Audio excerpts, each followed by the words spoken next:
Здравейте, приятели! То сякаш в сряда ни стана някакъв навик да,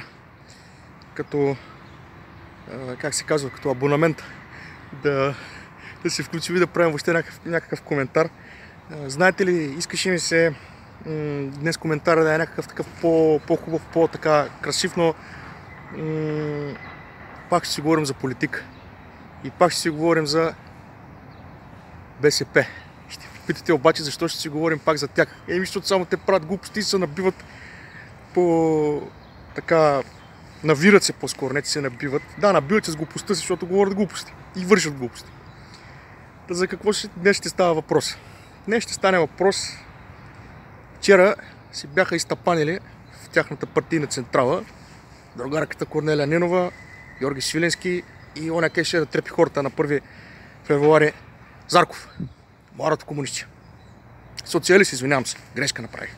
Аз се ослових. Другарката Нинова поставя някакви условия.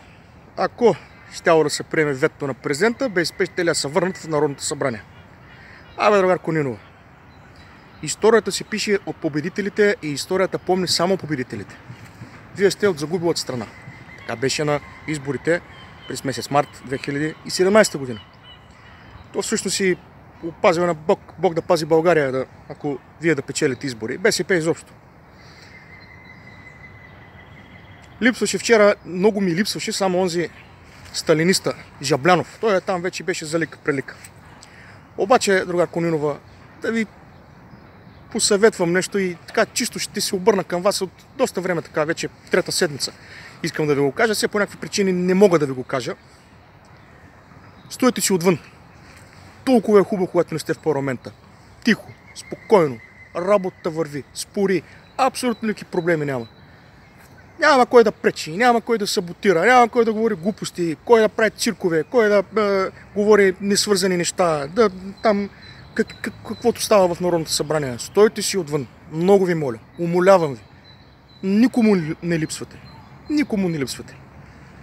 Толкова е хубаво, когато ви няма, когато не се показвате, когато не слушаме равния ви, монотонен глас, който назидателно не говори от трибуната на Народното събрание.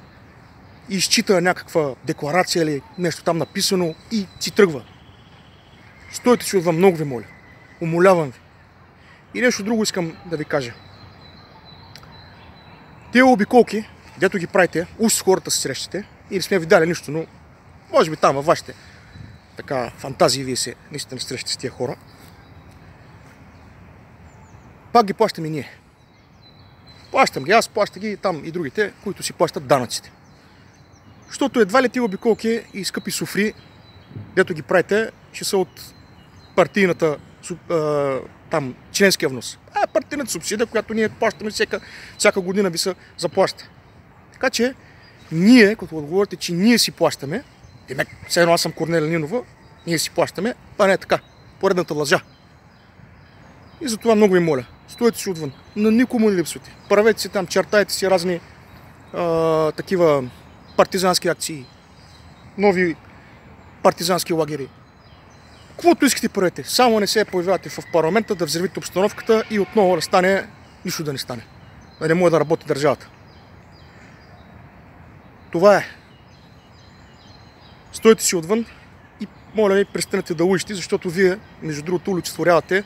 Вие сте всъщност лицето или едно от многото лица, но сега така се набива на хората на криминалния преход, на криминалната приватизация. Кога ще ни обясните за Техноимпекс? Как може едно печелившо предприятие за 6 месеца само да бъде фалирано? Как става тази работа? Значи говорим тук за лош мениджмънт или за нещо така нарочно, че вие едно предприятие не може да управлявате, искате държавата да управлявате. Айде, моля ви се. Моля ви се, другарко Нинова. Не дайте. Не е хубаво за България.